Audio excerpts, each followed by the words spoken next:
사도행전 14장 19절에서 28절까지의 말씀입니다. 다 같이 한 목소리로 같이 읽도록 하겠습니다.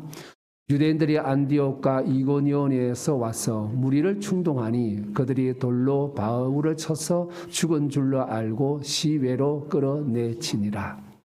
제자들이 둘러섰을 때에 바울이 일어나 그 성에 들어갔다가 이튿날 바나바와 함께 더베로 가서 복음을 그 성에서 전하여 많은 사람을 제자로 삼고 루스드라와 이고니온과 안디옥으로 돌아가서 제자들의 마음을 굳게 하여 이 믿음에 머물러 있으라 권하고 또 우리가 하나님의 나라에 들어가려면 많은 환난을 겪어야 할 것이라 하고 각 교회에서 장로들을 택하여 금식 기도하며 그들이 믿는 주께 그들을 위탁하고 비시디아 가운데로 지나서 밤빌리아에 이르러 말씀을 버가에서 전하고 아달리아로 내려가서 거기서 배 타고 안디옥에 이르니 이곳은 두 사도가 이룬 그 일을 위하여 전에 하나님의 은혜에 부탁하던 곳이라. 그들이 이르러 교회를 모아 하나님이 함께 행하신 모든 일과 이방인들에게 믿음의 문을 여신 것을 보고하고 제자들과 함께 오래 있으니라. 아멘. 많은 사람들이 살면서 기대가 크면 실망도 크다라고 우리가 말하지 않습니까? 우리가 살면서 아마 한두 번씩은 다 경험을 해보았을 것입니다. 뭔가 상대방에게 이것저것 기대를 했는데 아니면 교회 공동체이든 어디서든 나름대로 사람들 심령 가운데는 기대하는 바가 있습니다. 근데 그것이 이루어지지 않게 되어지면 낙심하게 되어지고 또 실망하게 되어지고 그것이 또 심해지게 되어지면 시험에 빠질 수도 있습니다. 그렇다면 기대가 크면 실망이 크다라는 이 말을 사자성어로 하면은 어떻게 그렇게 말을 할까요? 대실소망이라고 합니다. 제가 저를 쭉 찾아보니까 가장 근접한 말이 바로 대실소망이라고 이야기를 합니다. 오늘 우리가 읽은 성경 본문의 말씀에서도 이 대실소망과 비슷한 상황의 이야기가 나옵니다. 어떤 내용일까요? 어떤 사람들이 대실소망을 하였고 그것을 통하여서 어떤 바울과 바나바의 선교 사역 가운데 어떤 일들이 일어났고 그것을 통하여서 하나님께서 지금 이 시대에 살고 있는 우리에게 주시는 하나님께서 말씀하시는 메시지가 무엇일까요? 그리고 오늘 말씀을 통하여서 하나씩 우리가 살펴보면서 도전받고 다시 한 번 더 힘을 얻는 복된 시간 될 수 있기를 바랍니다. 자, 무슨 일이 있었기에 이런 대실소망한 그런 비슷한 상황이 벌어진 것일까요? 바울과 바나바는 루스드라라는 도시에서 놀라운 기적을 만들었습니다. 무슨 기적일까요? 말씀을 같이 한번 보겠습니다. 10절 같이 읽겠습니다. 큰 소리로 이르되 내 발로 바로 일어서라 하니 그 사람이 일어나 걷는지라. 이 사람은 누구냐 하면은 날 때부터 걷지 못하였던 발을 사용하지 못하였던 장애인이었습니다. 근데 루스드라 광장에서 아고라 광장에서 바울이 복음을 전하니 이 사람이 그곳에 있다가 구걸을 하고 있었겠지요. 복음을 듣고서 그 마음 가운데 믿음이 들어갔습니다. 그래서 성령께서 바울로 하여금 깨닫게 해주셨습니다. 그 장애인을 바라보자 바울이 그 사람 속에 고침받고자 하는 믿음이 있는 것을 확인을 했습니다. 그래서 예수 그리스도의 이름으로 이 장애인을 고쳐주었습니다. 놀라운 이야기지요. 아마 루스드라에 살고 있었던 사람들 자기 평생에 단 한 번도 경험해 보지 못하였던 놀라운 사건이었습니다. 이 사건을 보고 루스드라에 살고 있던 시민들, 백성들은 충격을 받습니다. 그래서 어떻게 반응을 했을까요? 11절, 12절 같이 보겠습니다. 신들이 사람의 형상으로 우리 가운데 내려오셨다 하여 바나바는 제우스라 하고 바울은 그 중에 말하는 자이므로 헤르메스라 하더라. 바울과 바나바를 신으로 섬기겠다라는 것입니다. 아니, 신이라는 것입니다. 그래서 신의 세계에 살고 있다가 인간으로 변장하여서 세상 속으로 들어왔다는 것이지요. 그러지 아니하고서는 어떻게 날 때부터 장애인이었던 걷지 못하던 사람을 고칠 수가 있느냐라는 것이죠. 아, 이 사람들은 분명하게 신이다 라고 그렇게 생각을 했습니다. 심지어는 제우스 신당에서 있던 제사장은 소를 끌고 왔습니다. 소 머리에다가 꽃을 화환을 씌우고서 그리고서 바울과 바나바 앞에서 당신들은 신입니다. 제우스입니다. 헤르메스입니다. 라고 신으로 섬기려고 했습니다. 13절을 같이 보겠습니다. 시외 제우스 신당의 제사장이 소와 화환들을 가지고 대문 앞에 와서 무리와 함께 제사하고자 하니 하지만 바울과 바나바는 옷을 찢으면서 이것을 거절을 했습니다. 바울은 오히려 이렇게 복음을 전하지 않습니까? 15절 하반절을 같이 보겠습니다. 여러분에게 복음을 전하는 것은 이런 헛된 일을 버리고 천지와 바다와 그 가운데 만물을 지으시고 살아계신 하나님께로 돌아오게 함이라. 제우스와 헤르메스는 섬기는 것은 헛된 일이라는 것이지요. 왜 그렇습니까? 우상이니까 그렇지요. 생명이 없는 우상이기 때문에 제우스와 헤르메스를 섬기는 것은 헛된 일입니다. 그래서 바울은 자신들이 이렇게 장애인을 고치고 그리고 복음을 전하는 그 이유를 루스드라 백성들에게 이야기를 해줍니다. 왜 우리가 지금 이곳에 와서 당신들에게 이런 기적을 베풀고 그리고 복음을 전하는지 그 이유를 분명하게 말해 주었습니다. 이유가 무엇입니까? 창조주 하나님을 믿게 하기 위해서라는 것입니다. 복음을 듣고 예수님을 믿음으로 천국 소망, 영생을 얻을 수 있도록 그들에게 알려주기 위해서라고 분명하게 목적을 말을 했습니다. 이 놀라운 광경을 바라보았던 사람들은 바울과 바나바를 두려워하며 존경할 수밖에 없었습니다. 바나바와 바울은 더욱 힘있게 복음을 전했습니다. 그래서 루스드라에서 많은 사람들이 예수님을 믿게 되어졌습니다. 그런데요, 장애인을 고친 이 기적은 루스드라 도시 사람들만 안 것이 아니라 이것이 계속해서 소문을 타고 가서 여러 도시들에게 이 기적에 대한 소문이 쫙 퍼져가기를 시작을 합니다. 어디까지 퍼져나갔을까요? 바울과 바나바가 이미 복음을 전하였던 거쳐왔던 두 도시에도 이 소식이 전해지게 되어집니다. 어떤 도시였을까요? 안디옥과 그리고 이고니온입니다. 그럼 비시디아 안디옥과 이고니온에서 바울과 바나바가 어떤 일을 당했습니까? 박해를 받았습니다. 멸시천대를 받았습니다. 심지어는 이고니온에서는 사람들이 바울을 돌로 쳐서 죽이려고 하기까지 했습니다. 장애인을 고쳐주고 복음을 전하고 있다는 이 소식을 듣게 되어지자 이 두 도시의 유대인들이 갑자기 흥분하기를 시작을 합니다. 그리고 집단적으로 행동하기 시작을 합니다. 이들은 바울을 죽이기 위하여서 루스드라 도시로 몰려오기 시작을 했습니다. 여러분 지도를 한번 보겠습니다. 안디옥에서 루스드라까지는 거리가 무려 210km나 되는 꽤 먼 거리입니다. 이고니온에서 루스드라까지는 36km나 됩니다. 지금의 우리가 교통을 생각하면 거리가 멀어 보이지 않지만 하지만 그 당시의 교통과 길의 사정을 생각한다면 거의 맨날 며칠을 와야 됩니다. 아무리 달려온다고 할지라도 최소한 4일, 5일은 걸리는 거리지 않습니까? 근데 이 먼 거리 도시에서 루스드라까지 이들은 씩씩거리면서 그렇게 한 마음으로 루스드라 도시로 왔다는 것입니다. 왜 왔을까요? 목적은 단 한 가지입니다. 바울을 죽이기 위해서입니다. 여러분 턱심이 정말 대단하지 않습니까? 여러분 이렇게 잘못된 신념과 사상이 들어가게 되어지면 사람들이 그렇게 상상을 초월하는 일들을 하게 되어집니다. 이단들이 그렇지 않습니까? 우리의 심령 가운데 이런 모습을 보면서 우리는 과연 유대인들과 같은 저런 뜨거운 열정이 있느냐라는 것입니다. 예수 그리스도를 복음을 전하기 위하여서 우리는 저렇게 먼 거리까지 갈 수 있는 그런 도전과 믿음의 열정이 있느냐라고 우리는 도전을 받아야 됩니다. 반면교사를 삼아야 한다는 것이지요.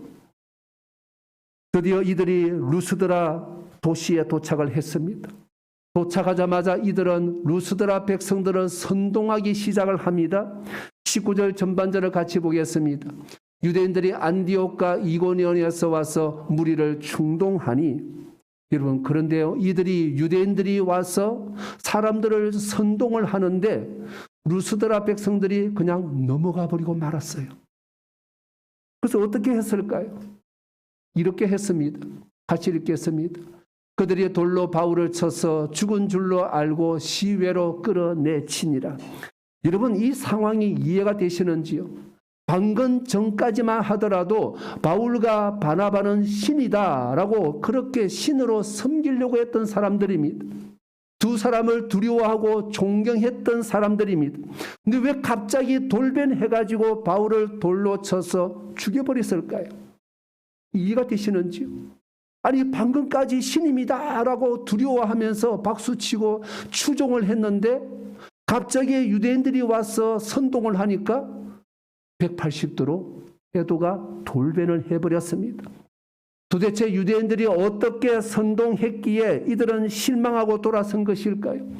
얼마나 기대가 컸기에 이렇게 신으로 섬기려고 했던 바울과 바울을 돌로 쳐버렸을까요? 어떻게 대실소망했다는 것일까요? 그런데요, 성경에는 구체적으로 그 이유가 나와 있지를 않습니다. 때로는 우리가 성경을 읽을 때에 질문이 던져지지 않습니까? 왜 이 사람들은 이렇게 갑자기 돌변을 해서 바울을 돌로 쳤을까? 우리는 질문을 던질 수 있어야 됩니다.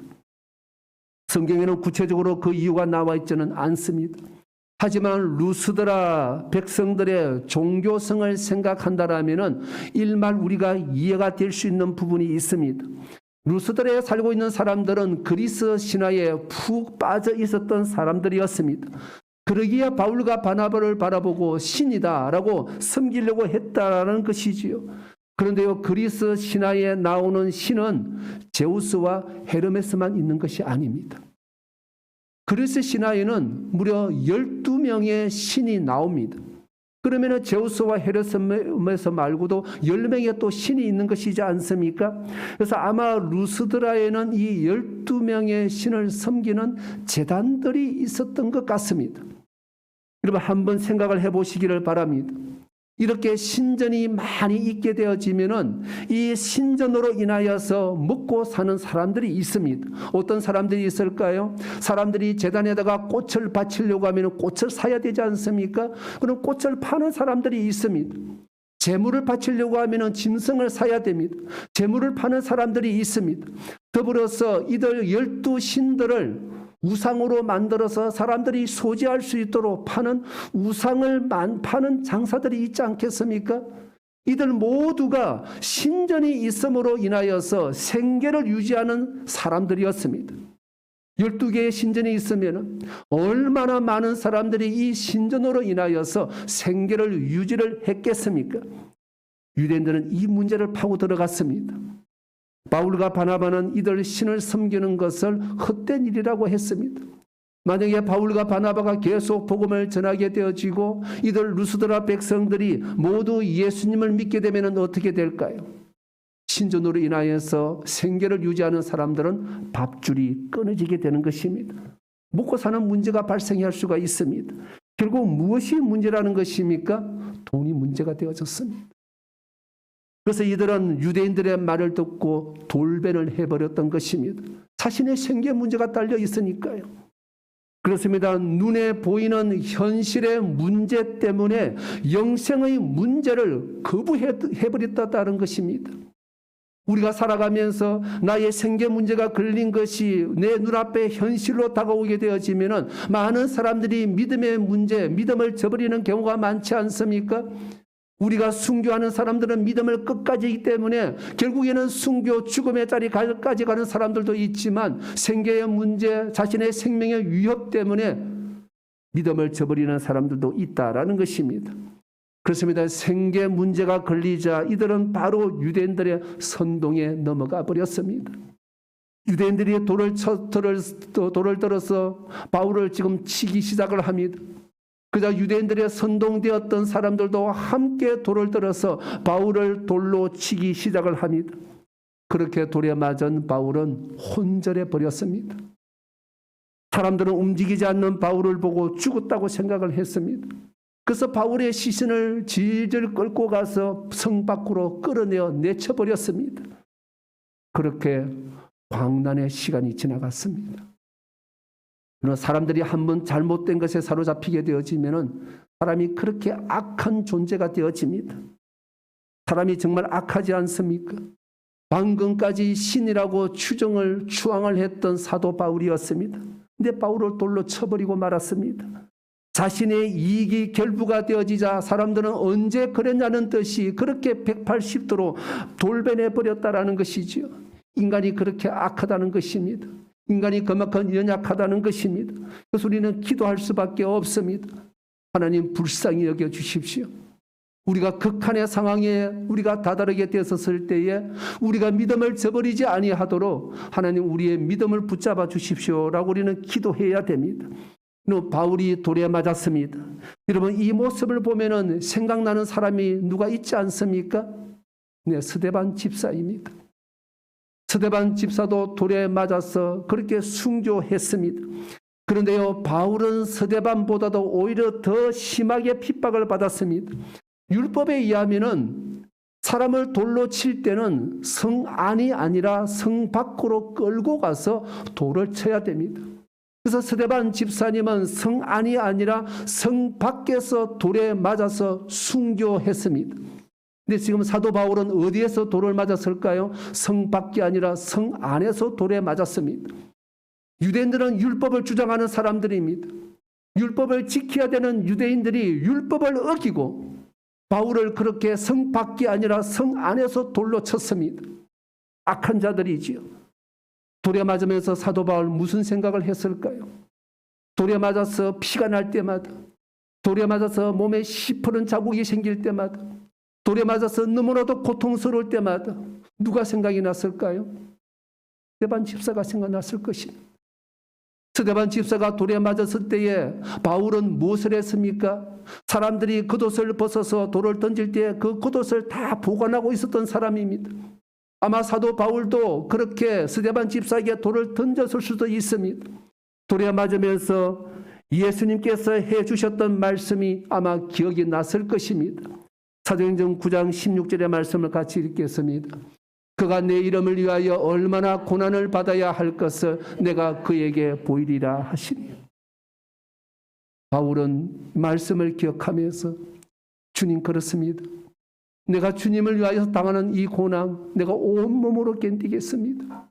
오히려 스데반처럼 그렇게 함께 바울도 하나님께 찬양하면서 돌에 맞아서 그렇게 혼절하는 것처럼 그렇게 쓰러지지 않았을까요? 사람들은 바울이 죽었다고 생각하고 성 밖에 내버렸습니다. 복음을 듣고 예수님을 믿었던 루스드라에 살고 있던 제자들이 바로 바울 주위로 몰려들었습니다. 바울이 죽었으면 장사를 지내야 하기 때문이지 않습니까? 그런데요, 제자들이 모여든 그 순간에 갑자기 바울이 뻘떡하고 일어났습니다. 20절 전반절의 말씀을 보겠습니다. 제자들이 둘러섰을 때에 바울이 일어나. 여러분, 이 모습을 보았던 제자들은 무엇이라고 반응을 했을까요? 여러분들은 무엇이라고 외치겠습니까? 할렐루야라고 외치지 않겠습니까? 죽은 사람이 갑자기 뻘떡 일어났습니다. 이 모습을 보고 제자들은 하나님 감사합니다. 할렐루야, 할렐루야. 여호와 하나님께 찬양과 경배를 들었을 것입니다. 그렇습니다. 죽었던 바울이 일어났습니다. 하나님께서 이렇게 세워주셨습니다. 바울은 돌에 맞아서 혼절했던 것일까요? 아니면 진짜 죽었던 것일까요? 궁금하지 않으세요? 하지만 이것은 별로 중요하지가 않습니다. 바울이 돌에 맞아서 기절했던지 아니면 진짜 죽었던지 중요한 것은 하나님께서 이렇게 세워주셨다는 사실입니다. 우리가 어떤 상황, 어떤 환경 속에 있다고 할지라도 하나님께서 우리를 붙잡아서 이렇게 세워주시면은 죽었든지 혼절했든지 그냥 일어나는 것입니다. 바울이 돌에 맞자 죽자 제자들은 무슨 생각을 했을까요? 무슨 마음이 들었을까요? 와, 나도 저렇게 복음을 전하다 보면은 바울 선생님처럼 나도 돌에 맞아 죽을 수 있겠구나. 이런 두려운 마음이 들지 않았을까요? 아마 숨고 싶었을 것입니다. 누가 당신도 예수님 믿지요? 라고 하면은 저 아닌데요 라고 그렇게 뒤로 주춤주춤할 그런 사람들이 생기지 않았을까요? 두려우니까요. 죽고 싶지 않으니까요. 근데 죽었던 바울이 살아났습니다. 그러니 얼마나 위로가 되고 용기가 생겼겠습니까? 일어난 바울은 모습은 피투성이 그 자체였습니다. 머리 이곳저곳은 돌에 맞아가지고 다 터져서 지금 그냥 깨져 있는 상태입니다. 머리는 피범벅이 되어 있습니다. 피로 떡이 되어 있습니다. 온몸은 돌에 맞아서 그냥 시퍼런 자국들이 난무합니다. 돌에 맞아서 옷은 너덜너덜 다 찢어져 있습니다. 온몸이 시퍼런 멍자국으로 그 몸을 끌고 어디로 갔다고요? 자신을 돌로 쳐서 성 밖으로 내쳤던 루스드라 성 안으로 그렇게 다시 들어갔습니다. 20절 중반절을 같이 보겠습니다. 바울은 그 성에 들어갔다가 여러분 이해가 되시는지요? 이 성 안에는 바울에게 돌을 던졌던 사람들이 있습니다.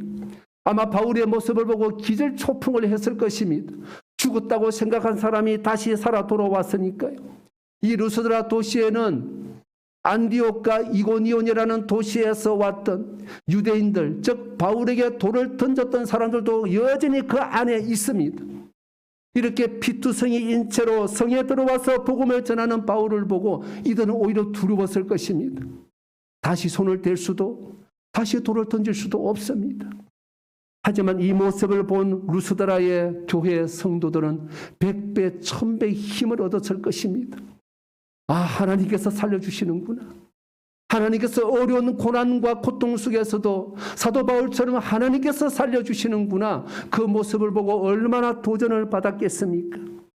그런데요, 이런 루스드라에서 사도 바울의 위대한 동력자가 나오게 되어집니다. 이렇게 죽음의 골짜기를 거쳐갔던 핍박이 아주 심했던 이 루스드라에서 사도 바울의 위대한 동력자가 나왔다는 사실입니다. 그는 디모데입니다. 디모데는 바울의 영적 아들이자 그리고 시간이 지나가서는 형제요 동력자가 되어졌습니다. 이런 고난이 핍박이 심한 곳에 그것이 아무것도 남지 않는다라고 생각하지만 오히려 영적인 열매는 더 풍성하게 열린다라는 것입니다. 죽음 끝까지 갔던 그 바울이 살아 돌아온 모습을 디모데는 분명하게 보았을 것입니다. 이 디모데는 바울이 2차 선교 여행 때에 사도 바울을 만나게 되어지고 그리고 예수님을 영접하고 그리고 예수님의 제자가 되어지고 위대한 동력자가 되어졌습니다. 순교의 믿음이 루스드라 교회에 심어졌습니다. 이런 믿음의 배경이 있었기 때문에 위대한 디모데가 나올 수 있었을 것입니다. 바울의 몸은 성한 구식이 없습니다. 버가라는 도시에서는 풍토병에 걸리게 했습니다. 더불어서 바나바와 바울 그리고 마가 요한이 함께 팀으로 선교팀으로 출발을 했습니다. 근데 중간에 마가 요한이 기분 나쁘다고 돌아가 버렸습니다. 선교팀이 깨졌습니다. 마음에 얼마나 상처가 있겠습니까? 루스드라에서는 죽음 직전까지 갔습니다. 그런데요, 몸은 망신창이가 되어졌지만 복음의 선교의 열정은 오히려 더 뜨거웠습니다. 그 몸으로 사도 바울은 100km나 떨어져 있는 더베라는 도시로 또 가게 되어집니다. 20절 후반절의 말씀을 같이 보겠습니다. 이튿날 바나바와 함께 더베로 갔어. 루스드라에서 더베까지는 약 100km 떨어져 있습니다. 지금 사도 바울의 몸의 상태가 어떻습니까? 돌에 맞아서 망신창이가 되어 있습니다. 이런 몸으로 100km 떨어져 있는 도시까지 가려면 아마 좋기 10일 이상은 걸렸을 것입니다. 그 거리를 바나바와 바울, 아마 바울은 바나바에 의지하여서 그렇게 터덕터덕 걸어갔을 것입니다. 그 거리를 걸어가면서 그냥 걸어갔을까요? 성도들을 위해서 기도했을 것입니다. 하나님 저에게 힘을 주십시오. 더베에서도 똑같이 성교의 복음의 열매를 주십시오라고 기도하면서 찬양하면서 그 거리를 걸어갔을 것입니다. 몸은 지쳐 있었지만 더베에서의 복음의 열매는 오히려 더 풍성했습니다. 21절 전반절을 같이 보겠습니다. 복음을 그 성에서 전하여 많은 사람을 제자로 삼고 사도 바울이 가는 곳곳마다 하나님께서 복음의 전도의 열매를 주셨습니다. 더베 출신 가운데서도 충성스러운 바울의 동력자가 있습니다. 그는 가이오라는 사람입니다. 그렇게 루스드라와 더베에도 교회가 개척이 되어졌습니다. 믿음의 사람들이 수없이 배출이 되어졌습니다. 이들이 믿음의 세대와 구원의 역사와 선교의 역사를 만들어 갔습니다. 사도 바울과 함께 동력하면서 교회를 든든하게 세워가게 되어지고, 그리고 소아시아 전체에, 유럽 전체를 향하여서 복음의 역사, 선교의 역사를 만들어 갔다라는 것입니다. 이렇게 힘들게 갔던 더베에서 사도 바울은 놀라운 결정을 하게 되어집니다. 무엇일까요? 굉장히 많은 생각을 하게 만드는 구절입니다. 근데 성경 구절은 너무 짧습니다. 간단하게 기록되어 있습니다. 그래서 그 성경 구절 안에서 우리가 여러 가지 하나님께서 주시는 그런 말씀 메시지를 발견하는 것이 쉽지 않을 수도 있습니다. 그래서 우리는 성경을 읽을 때마다 질문을 던질 수 있어야 됩니다. 어떤 성경 구절일까요? 21절 후반절을 같이 보겠습니다. 루스드라와 이고니온과 안디옥으로 돌아가서. 무슨 뜻입니까? 루스드라와 이고니온, 안디옥은 어떤 도시였습니까? 사도 바울을 어떻게 대했습니까? 물론 그곳에서 믿는 자들의 수가 많이 있었고 교회가 개척이 되어 있었지만 이들 도시는 사도 바울을 핍박했던 도시였습니다. 사도 바울을 돌로 쳐서 죽이려고 죽였던 사람들이었습니다. 그런데 그 도시로 다시 돌아간다는 것이에요. 우리 같으면 어떻게 할까요? 이미 복음을 전하고 그곳에 교회가 개척이 되어졌으니까 우리의 목숨이 아깝고 우리의 내 몸을 다시 보존하고 충전하기 위하여서 다른 도시로 가야 되지 않을까요?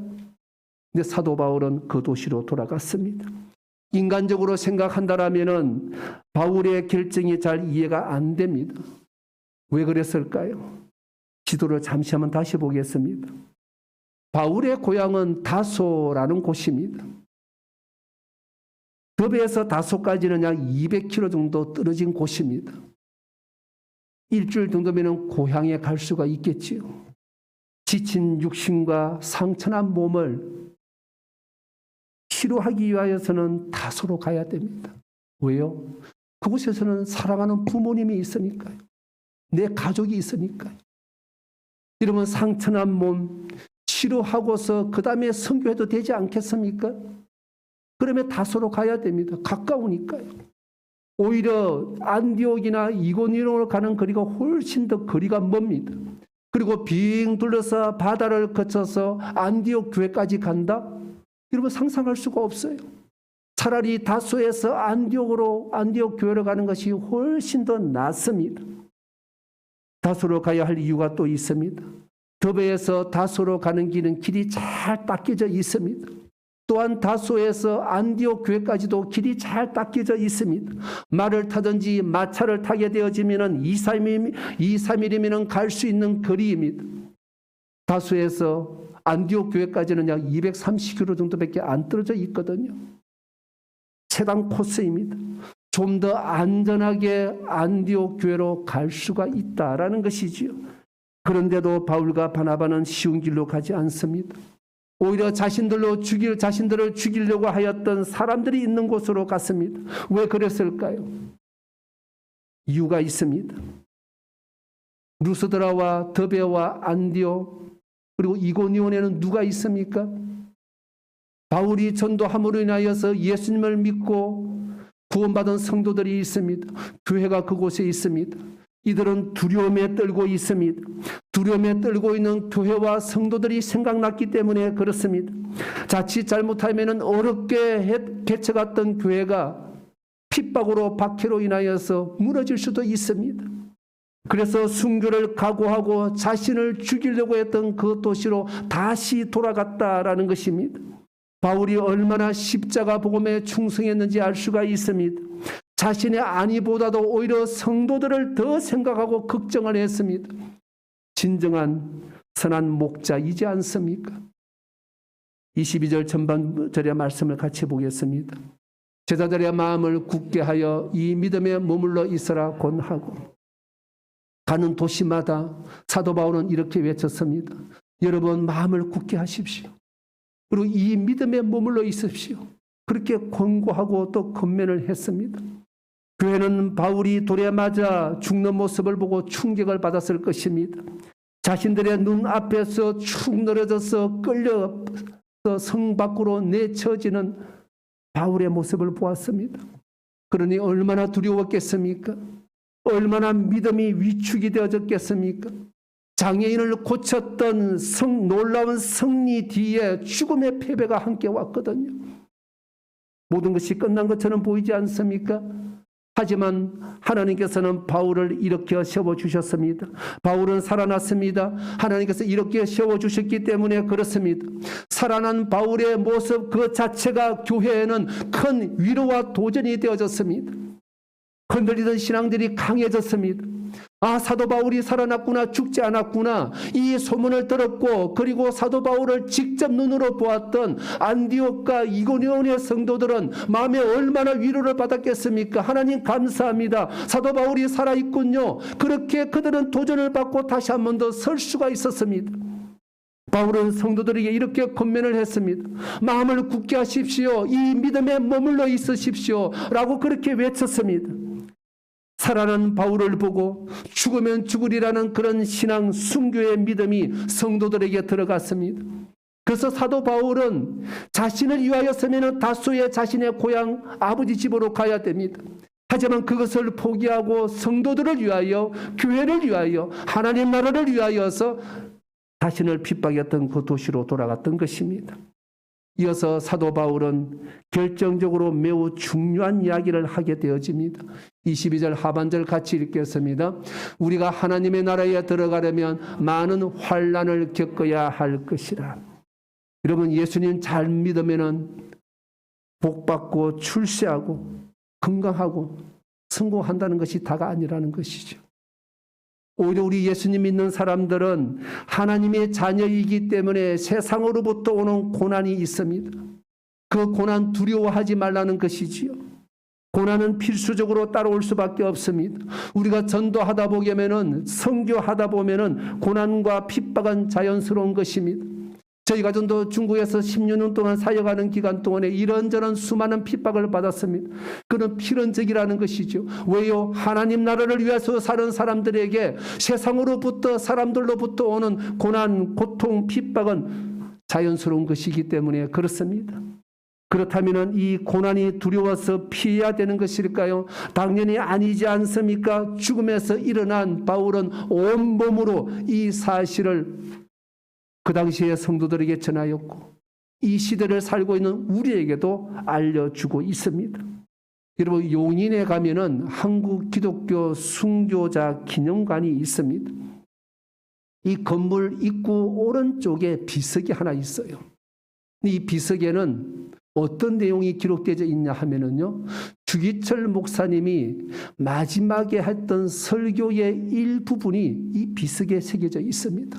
어떤 내용이 기록되어 있을까요? 우리 다 같이 함께 읽도록 하겠습니다. 주님을 위하여 오는 고난을 내가 피하였다가 이 다음 내 무슨 낯으로 주님을 대하오리까? 주님을 위하여 이제 당하는 수욕을 내가 피하였다가 이 다음에 주님이 너는 내 이름과 평안과 즐거움을 다 받아 누리고 고난의 자는 어찌하고 왔느냐고 물으시면 나는 무슨 말로 대답하랴? 주님 위하여 내가 져야 할 십자가를 피하였다가 이 다음에 주님이 너는 내가 준 유일한 유산인 고난의 십자가를 어찌하고 왔느냐고 물으시면 나는 무슨 말로 대답하랴? 동일한 믿음의 고백이 우리 안에 충만할 수 있기를 바랍니다. 주기철 목사님의 이런 믿음의 선배들의 순교의 피가 있기에 우리가 지금 이 자리에 있는 것이지 않습니까?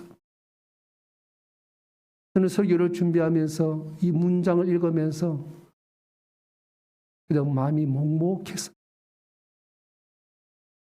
나는 제대로 목회하고 있는가? 우리 성도들은 제대로 믿음 안에서 신앙생활을 하고 있을까? 여러분들은 어떠신지요? 조금만 수틀리면은 그냥 에이 교회 안 가. 조금만 수틀리면은 뭘 성경을 읽어. 조금만 수틀리면은 이것저것 우리가 얼마나 핑계를 대는 것이 많이 있습니까? 순교의 피가 있기에 우리의 믿음이 이렇게 지금 그나마 이렇게 살아있고 있다라는 것입니다. 그렇습니다. 우리 주님께서 고난받으셨기 때문에 우리가 구원을 받았습니다. 주님께서 째찌게 맞으심으로 우리 마음 가운데에 너덜너덜 찢겨져 있는 상처난 심령들이 주님이 째찌게 맞으심으로 우리가 나음을 받았습니다. 우리가 받은 이 은혜를 이제 하나님께서 흘려보내라고 하십니다. 복음 전하다가 당하는 고난을 더 이상 두려워하지 말라고 하십니다. 고난은 우리 믿는 자들에게 너무나도 당연한 것이기 때문에 그렇습니다. 이어서 바울과 바나바는 매우 중요한 일을 또 하게 되어집니다.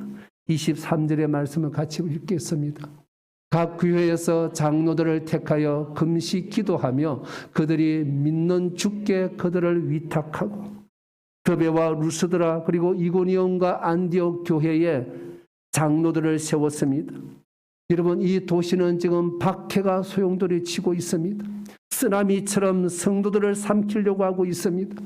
그런 곳에서 교회를 지키고 성도들을 돌보도록 지도자를 세웠습니다. 이들 장로들 또한 여전히 영적으로 어린 자들입니다. 여전히 도움을 받아야 되는 자들입니다. 그럼에도 불구하고 바울과 바나바는 믿음으로 이들을 장로들로 지도자들로 세웠습니다. 금식하며 세웠습니다. 왜 그럴까요? 교회는 사람이 아니라 하나님께서 지키시고 세우시기 때문에 그렇습니다. 그래서 하나님의 뜻에 믿고 맡겼습니다. 돌에 맞아 죽었다가 살아나는 바울 그 자체가 성도들에게는 도전이었습니다. 나도 순교의 각오로 저렇게 믿음으로 살아야 되겠다라고 도전을 주었고 믿음의 결단을 하도록 만들었습니다. 그래서 하나님께 맡길 수가 있었습니다. 23절 끝부분을 같이 읽겠습니다. 그들이 믿는 주께 그들을 위탁하고 맡겼습니다. 바울과 바나바인들 왜 걱정이 안 되고 왜 두렵지 않았겠습니까? 하지만 하나님께 전적으로 맡겼습니다. 하나님의 교회는 하나님께서 세우시고 하나님께서 성장케 하시기 때문에 그렇습니다. 이런 믿으시는지요? 예, 별로 아멘이 없네요. 지금 여러분 심령 가운데요. 사람들에게 말할 수 없는 마음 가운데에 꽁꽁 숨겨두었던 고민과 아픔이 있습니까? 하나님께 맡기십시오. 그러면 하나님께서 좋으신 우리 아버지신 하나님께서 합력하여 선을 이루어 주십니다. 우리가 경험하는 것이지 않습니까? 이 믿음은 안디옥 교회 성도들도 똑같았습니다. 26절을 같이 읽겠습니다. 거기서 배 타고 안디옥에 이르니 이곳은 두 사도가 이룬 그 일을 위하여 전에 하나님의 은혜에 부탁하던 곳이라. 안디옥 교회가 누구를 파송했습니까? 바울과 바나바를 선교사로 파송을 했습니다. 안디옥 교회 또한 바울과 바나바를 파송하면서 왜 얼마나 걱정이 많았겠습니까? 아는 사람도 한 명도 없는 곳으로 가야 됩니다. 그곳에서 무슨 일을 당할지를 모릅니다.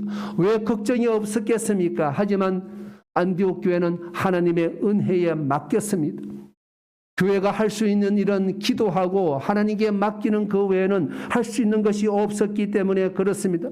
그런데 하나님께 맡기자 하나님께서는 바울과 바나바를 통하여서 위대한 선교의 역사를 이루시고 만들어 가셨습니다. 그래서 우리가 지금 복음을 듣고 이렇게 함께 예배를 드리고 있지 않습니까? 그렇습니다. 선교는 개인이 혼자 하는 것이 아니라 교회가 함께 하는 것입니다. 선교는 전도는 교회가 함께 기도하며 만드는 것입니다. 그래서 교회 공동체가 너무 중요합니다. 동일한 은혜가 우리 교회에도 충만할 수 있기를 바랍니다. 안디옥 교회에 도착한 바울과 바나바는 무엇을 했을까요? 27절 보겠습니다. 그들이 이르러 교회를 모아 하나님이 함께 행하신 모든 일과 이방인들에게 믿음의 문을 여신 것을 보고하고 선교 보고를 했습니다. 이런 머릿속에 한번 상상을 해보시기 바랍니다.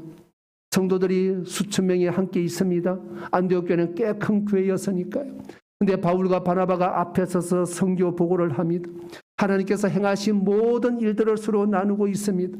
우리가 전도했는데 사람들이 변화가 되어지고 그들이 예수님을 나의 구주 나의 하나님으로 영접하고 그들의 눈에서 눈이 변화가 되어지고 삶이 변화가 되어지고 가정이 변화가 되는 것을 보았습니다. 그들이 예수 그리스도를 믿고서 그리고 교회가 개척되는 것을 보았습니다. 곳곳에서 병든 자들이 고침을 받고 장애인이 고침을 받고 하나님께서 우리와 함께 행하심으로 수많은 고난과 죽음의 골짜기가 있었지만 우리를 구해 주셨습니다. 하나하나 바울과 바나바가 교회 앞에서 그렇게 고백하며 선교 보고를 했을 것입니다. 이 소식을 듣고 있는 안디옥 교회 성도들 반응이 어땠을까요? 그냥 밋밋하게 가만히 있었을까요? 안디옥 교회는 하나님의 은혜로 충만했습니다. 하나님 감사합니다. 감사와 찬양이 그리고 감격의 눈물이 차고 넘쳤을 것입니다. 할렐루야. 저곳에서 할렐루야 아멘 할렐루야 아멘 여호와 하나님을 찬양합니다. 그 소리가 교회 가운데 가득 찼을 것입니다. 그 충만한 은혜로 2차 선교를 위한 준비를 하게 되어집니다. 바울과 바나바는 사랑하는 성도들과 함께 있으면서 재충전의 시간을 가졌습니다. 28절 같이 읽겠습니다. 제자들과 함께 오래 있으니라.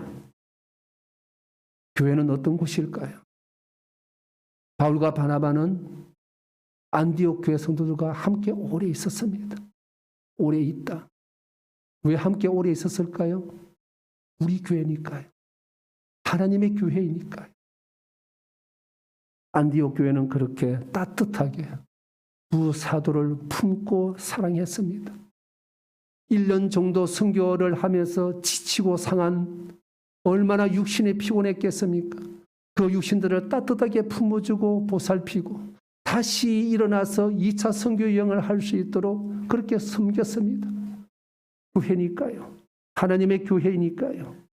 그렇습니다. 하나님의 자녀라면은 고난은 필수적으로 따라올 수밖에 없습니다. 고난이 있기에 영광이 있습니다.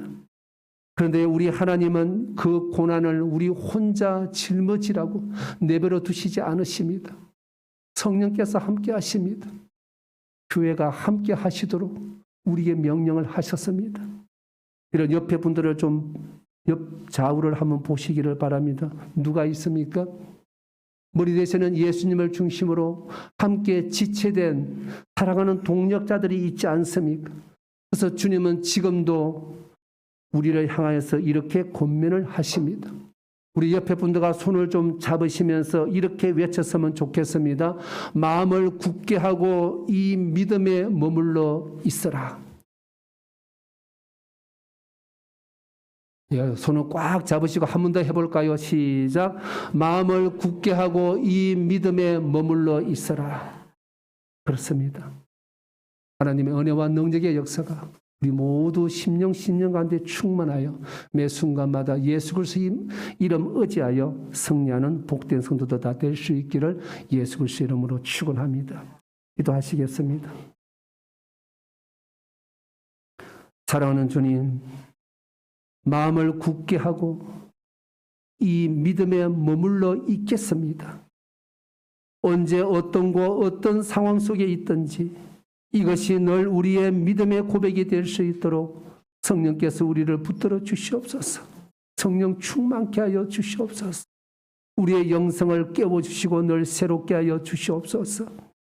고난이 있어야 영광이 있음을 늘 기억을 하면서 사람들이 세상이 사단이 우리를 넘어뜨리려고 할 때마다